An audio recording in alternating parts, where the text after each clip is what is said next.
Y ahora, veamos juntos cómo se ve la historia si seguimos la cronología correcta propuesta por Anatoly Fomenko y Gleb Nasovsky. Caminemos por los siglos de la historia.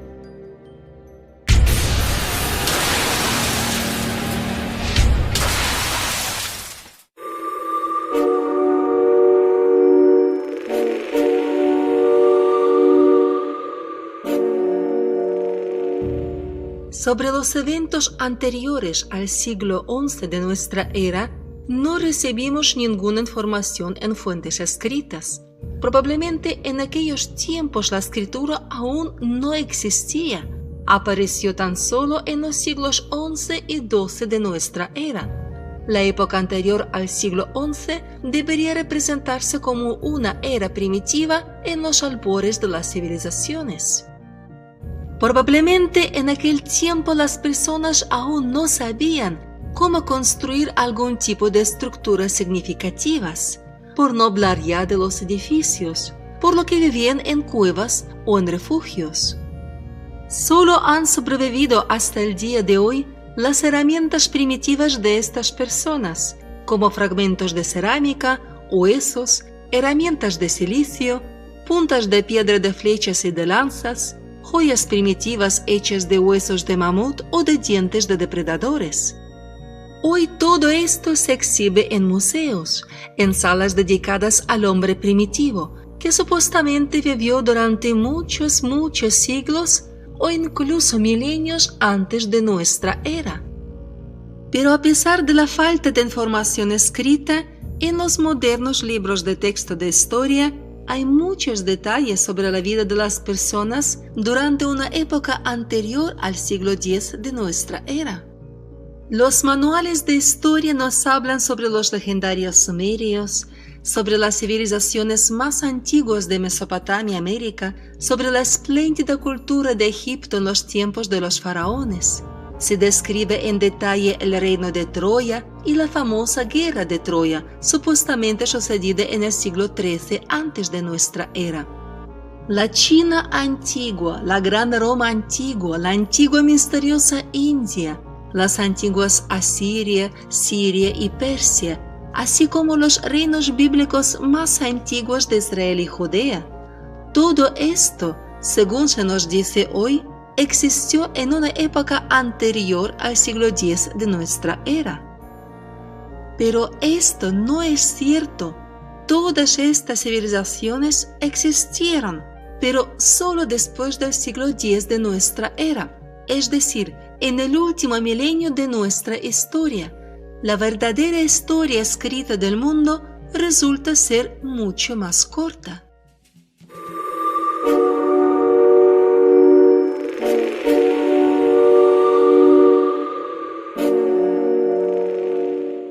El reino más antiguo fue la primera Roma antigua.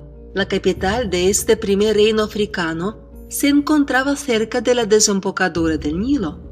Posteriormente, esta ciudad se conoció como Alejandría. Hoy en día prácticamente no tenemos información sobre este reino. Probablemente es aquí donde se originó la escritura, que al principio era una escritura ideográfica, pues no empleaba letras, sino imágenes para representar el mensaje que querían transmitir. Vamos a llamar el reino de Alejandría la primera Roma. En Egipto todavía no existía ninguno de los edificios ciclópeos gigantescos conocidos hoy. Tampoco había todavía pirámides, ni esfinges, ni templos, ni obeliscos. Todas estas construcciones fueron erigidas más tarde, en la época que va del siglo XIV al siglo XVI de nuestra era. En los siglos X y XI, la capital de este reino se transfirió al Bósforo, donde nació la ciudad de Iuros, ubicada en las afueras de la moderna Estambul. Vamos a llamar este reino la Segunda Roma.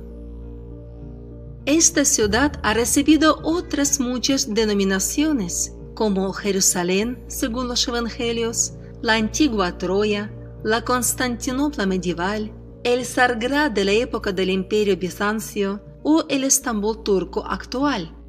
Cabe señalar la magnífica posición estratégica de esta ciudad y sus poderosas fortificaciones militares, de las cuales han sobrevivido algunos restos hasta nuestros días. El poder de la Segunda Roma se extendió a muchas regiones de Occidente y de Oriente. En ellas se ubicaron los Cemas, es decir, las provincias de Bizancio.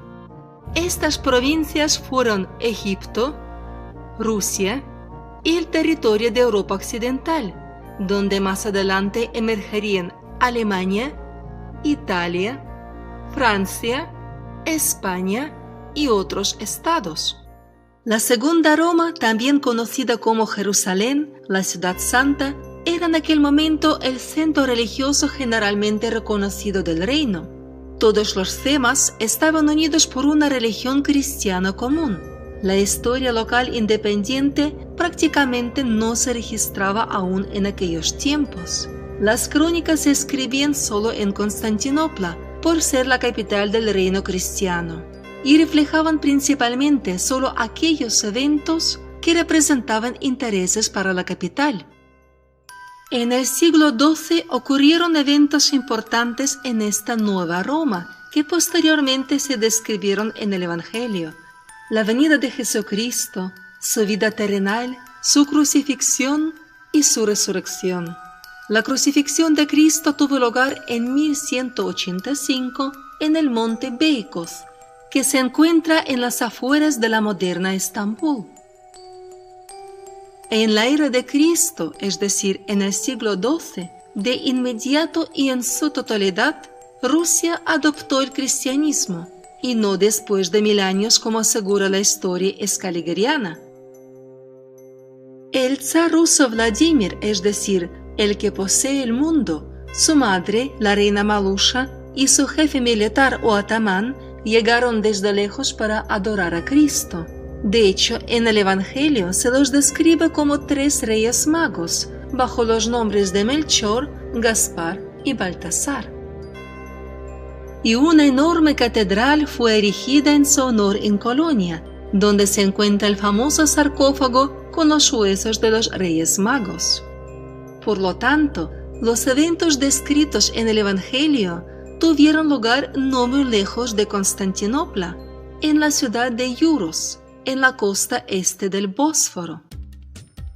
La ciudad actualmente conocida como Jerusalén en realidad se construyó en una zona bastante desértica de Oriente Medio a partir del pequeño asentamiento árabe de El-Qus, no antes del siglo XVIII o incluso del XIX, y fue declarada centro de culto.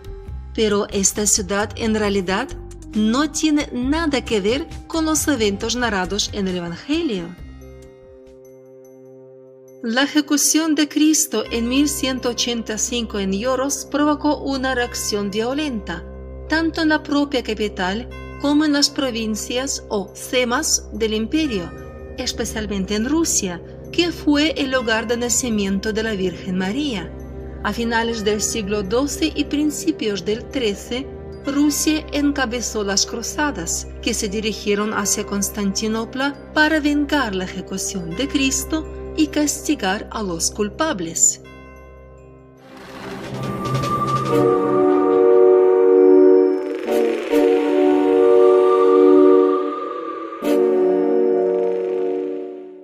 En 1204, durante la cruzada, Constantinopla fue tomada. La ciudad fue saqueada y quemada por los cruzados, es decir, por los cosacos de la Horda y sus aliados. Ellos, a su vez, son los antiguos griegos aqueos, descritos por Homero en la Ilíada. Los aqueos estaban encabezados por el llamado Aquiles Antiguo, que al mismo tiempo es el príncipe Sviatoslav de la Horda rusa. Este evento pasó a la historia como la legendaria Guerra de Troya, reflejada en muchos documentos también con los nombres de Guerra Tarquiniana y Guerra Gótica.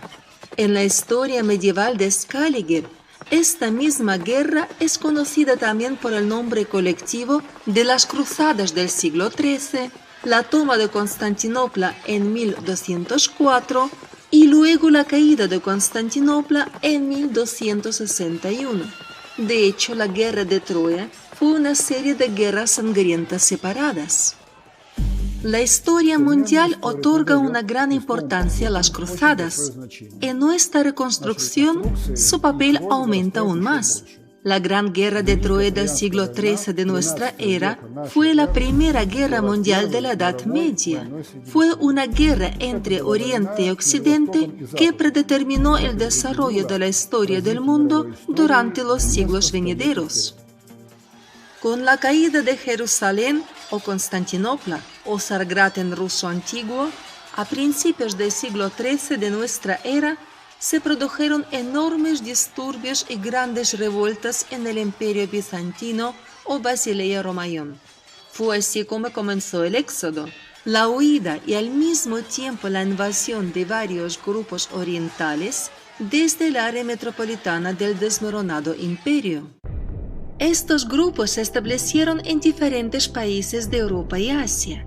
Representantes de la dinastía real también huyeron de la capital hacia las provincias del antiguo imperio. Algunos de ellos no quisieron aceptar la pérdida del poder supremo y comenzaron a luchar por el dominio del mundo. De acuerdo con las ideas de los reyes bizantinos, quienes tenían una base religiosa pronunciada, su linaje real les daba pleno derecho para poseer el mundo entero, y no solo las tierras ya conocidas, sino también todas aquellas que fueran descubiertas en el futuro. Ellos consideraron ese derecho como una herencia del antiguo patrimonio sagrado que les pertenecía, pero que por motivos temporales les había sido quitada ilegalmente y que por lo tanto les debía ser devuelta. Como resultado, surgieron varios estados que se consideraron a sí mismos como los sucesores del antiguo imperio. Por ejemplo, el imperio de Nicea, cuya capital estuvo ubicada en la actual ciudad turca de Iznik. Uno de esos estados emergidos fue la Rus de Vladimir Suzdal, también llamado el Principado de Vladimir Suzdal, cuya capital estuvo en Rostov Veliki o Rostov el Grande. Los reyes del Principado eran representantes de la dinastía Bizancia, que habían sido expulsados de Constantinopla o Zargrad en ruso, durante la caída del imperio a principios del siglo XIII. Ellos, como otros miembros de la dinastía, comenzaron a luchar por la restauración de su imperio, pero solo lograron crear, en parte por vía militar y en parte por medios pacíficos, un poderoso estado multinacional que abarcó toda la región del Volga y la región norte del Mar Negro. A finales del siglo XIII surgió un fuerte poder real en Rusia, que se basaba en los vastos recursos naturales y en las riquezas del país, así como en su fuerte y numeroso ejército, la Horda, cuya columna vertebral estaba constituida por las tropas ecuestres de cosacos. Así, en la Rus de Vladimir Suzdal surgió la metrópolis del nuevo imperio, heredero del anterior imperio bizantino. Se trataba de Rus Orda, o el Gran Imperio de Mongolia. No hubo, pues, yugo mongol-tártaro en Rusia, ni hubo una invasión foránea en Rusia. Lo que hoy se conoce como la esclavitud mongol-tártara de Rusia fue en realidad la unión de los principados rusos y el fortalecimiento del poder real en el país. En 1261, el gobernante de Nicea, con la ayuda de las fuerzas aliadas de la Rus de Vladimir Suzdal, asaltó y tomó Constantinopla, Sargrad en ruso. La gran invasión mongola comenzó desde el este, desde la Rus de Vladimir Suzdal hacia el oeste. Esta invasión determinó el resultado de la guerra de Troya.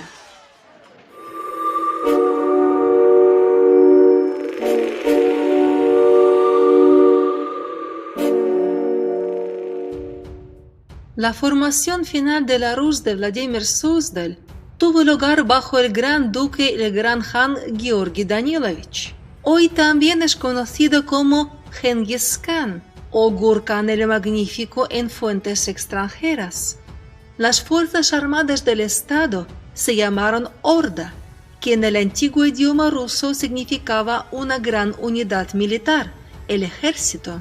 Con la palabra Orda también se designó a las fuerzas armadas en su conjunto. Gracias a que el Estado tenía una reserva ilimitada de caballos de las manadas de la estepa, fue capaz de crear un enorme ejército ecuestre. Como los caballos necesitaban el pasto, el ejército era nómada por necesidad. Para mantener el ejército, el resto de la población del país estaba sujeto a tributo y debía pagar el diezmo. A la cabeza del Estado estaba el rey autócrata que gozaba de un poder ilimitado. La región capital del Estado era la Rus de Vladimir Suzdal, que en aquel tiempo se llamaba Novgorod el Grande, y bajo este famoso nombre entró en las crónicas. El centro de gestión administrativa era la ciudad de Yaroslav, reflejada en las crónicas como la corte de Yaroslav de Veliki Novgorod. Los cuarteles reales fortificados se ubicaron en diferentes momentos temporales y en diferentes ciudades, en Rostov el Grande, en Vladimir, en Kostroma. Hoy llamamos a la totalidad de estas ciudades rusas el Anillo de Oro de Rusia. Según nuestra reconstrucción, el zar Georgi Danilovich del siglo XIV, conocido también como Yuri de Moscú y como Genghis Khan, fundó el gran imperio mongol. Pereció a una edad temprana y, al igual que otros grandes reyes del imperio mongol, fue enterrado en el antiguo cementerio imperial de Egipto, hoy conocido como el cementerio en el campo de Keseh, aparentemente el cementerio de Kazán. Los khanes y emperadores del gran imperio fueron enterrados aquí. Más tarde, bajo la pluma de los historiadores, este rey se multiplicó en varios personajes diferentes. En particular fue canonizado y hoy lo conocemos como San Jorge. Además, es el famoso príncipe Rurik, enviado erróneamente por los historiadores al siglo IX.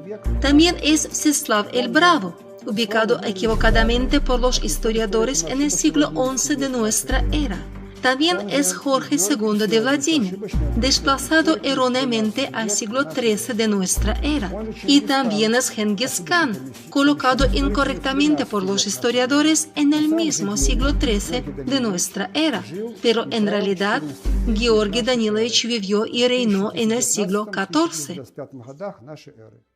A finales de la primera mitad del siglo XIV, durante el reinado de su hermano, del gran príncipe Iván Kalita o Iván I de Rusia, la Rus Orda comenzó la colonización de Eurasia y movió sus tropas hacia el oeste. Las tropas de caballería rusas invadieron Europa en un amplio frente. Como resultado, gran parte de Europa occidental fue colonizada. El resultado de las conquistas del gran duque Georgi Danilovich y luego de su hermano Iván Kalita en la primera mitad del siglo XIV fue el surgimiento del gran imperio mongol con el centro en la Rus de Vladimir Suzdal. El reino ruso es un término ruso y el imperio mongol es un término europeo occidental para designar el mismo estado. En fuentes rusas, el imperio mundial simplemente se llamaba toda Rusia o el reino ruso. En fuentes extranjeras, imperio mongol, es decir, el gran imperio.